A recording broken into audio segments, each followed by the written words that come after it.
我是瓜皮儿，欢迎收看迪迦奥特曼。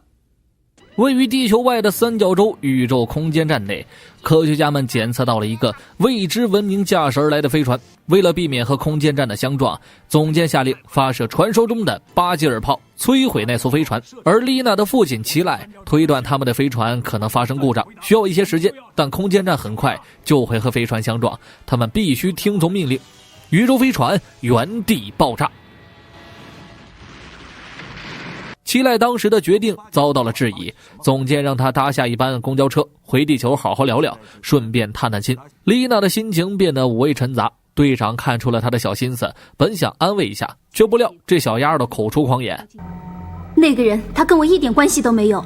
走出指挥室的丽娜回想起了她的孩童时代，在她9岁的时候，父亲是 TPC 的工作人员，父亲答应了她的生日愿望，但最终没能实现，而且还常住在了空间站，这使他们的关系变得生疏。此时齐赖已经和他的同事踏上了返回地球的班车，但未曾想到遭到那艘被摧毁飞船的残党的攻击，在进入大气层的同时引擎被破坏，好在迫降成功。胜利队得知消息后，丽娜失控，一个野蛮冲撞，撞翻觉醒，然后私自驾驶胜利飞燕驶向了太空公交坠落的所在地。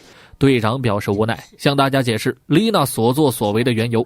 得知齐赖是13年前离开丽娜的亲生父亲后，大伙儿也相继失控，全部赶往现场。昏迷之中的齐赖还不忘惦记着13年前的生日礼物，队友感动了，把口红放到他兜里的同时，齐赖醒了过来，刚坐起身子就发现外星人出现在他们身前，用特效烧没了他们的队友之后，外星人开始介绍自己：你把我的同胞给炸了，我是来找你复仇的。丽娜驾驶胜利飞燕率先赶到，慌慌张张地搜索着父亲的下落，而其他人就厉害了，开车的速度一点也不亚于丽娜，同时赶到现场，大伙儿也一起开始进行了搜索。大古被派去寻找丽娜，齐赖被抓到了飞船上，雷丘兰星人对他的大脑进行着数学公式的计算，还说着这么一来，侵略地球的战略就完美无缺了。而有关丽娜的记忆也被展现了出来，大古和丽娜会合，听他一边自责一边讲述着关于父亲的事情。大古表示：丽娜，你也太见外了吧，大家都很生气哦。队长也是很担心你的。外星人突然出现，还带走了丽娜。亲爱的女儿，我接受了，你没用了，去死吧。在躲避的途中，大古跌下山坡晕了过去，外星人还以为他死了就走了。雷丘兰星人想利用丽娜报复他，因为被摧毁的太空船里有着他的妻子和女儿。我也要让你饱尝和我一样的地狱般的痛苦。齐赖被屏障弹开，口红从身上掉了出来，此时丽娜的记忆也弹了出来。外星人看到这画面实在是受不了了，给我停下，我对这种无聊的闹剧不感兴趣。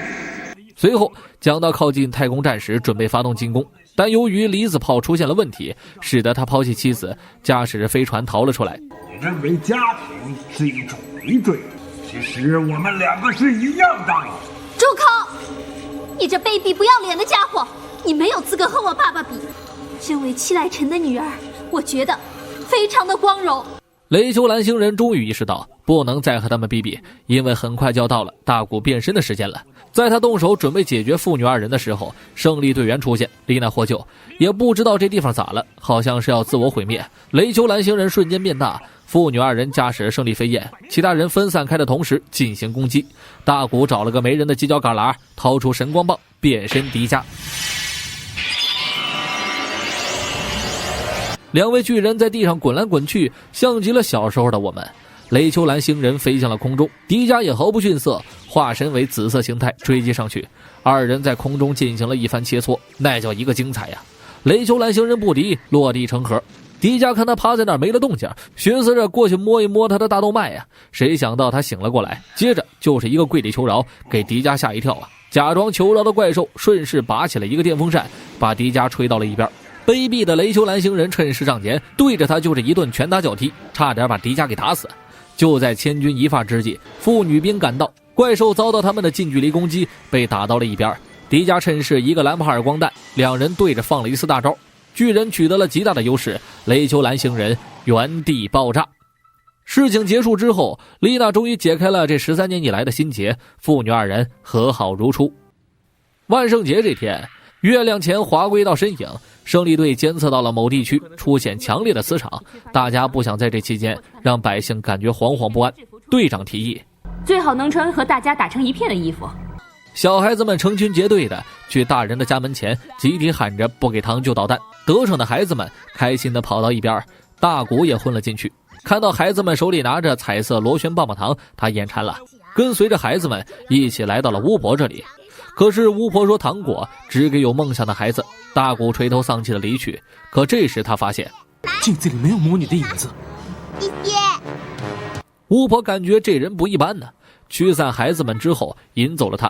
小女孩把多出来的糖果分享给了丽娜，原因竟是因为她漂亮。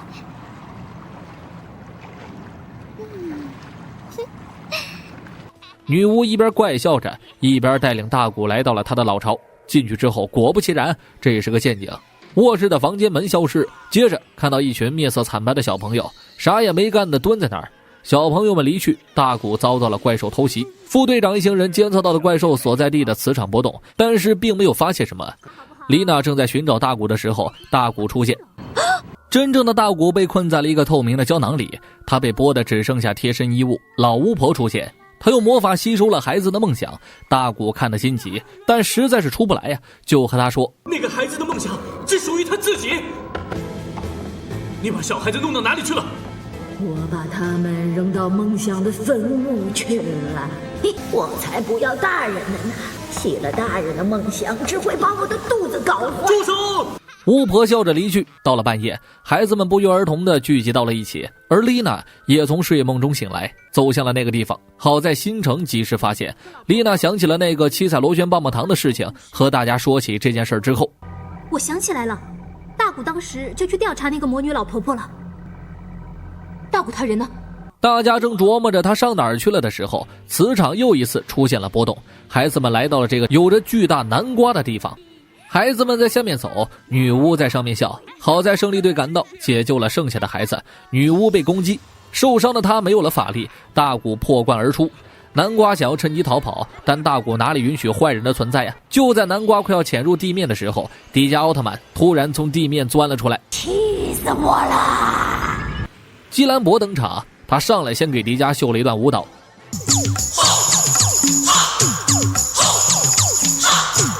没有武术功底的巨人果然不是对手，在打斗途中，基兰博甚至还给他下了个腰。再看看迪迦，正想给怪兽来个飞踹，突然怪兽消失，这可给他整懵了。闪现用完了，还要再来个多重影分身，迪迦被打得招架不住。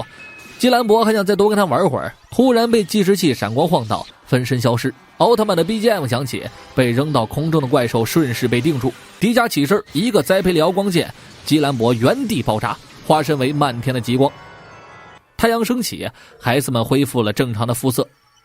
孩子们凭着梦想，才能创造出地球美好的未来啊！要想实现梦想，就要向现实挑战。绝景跪下了。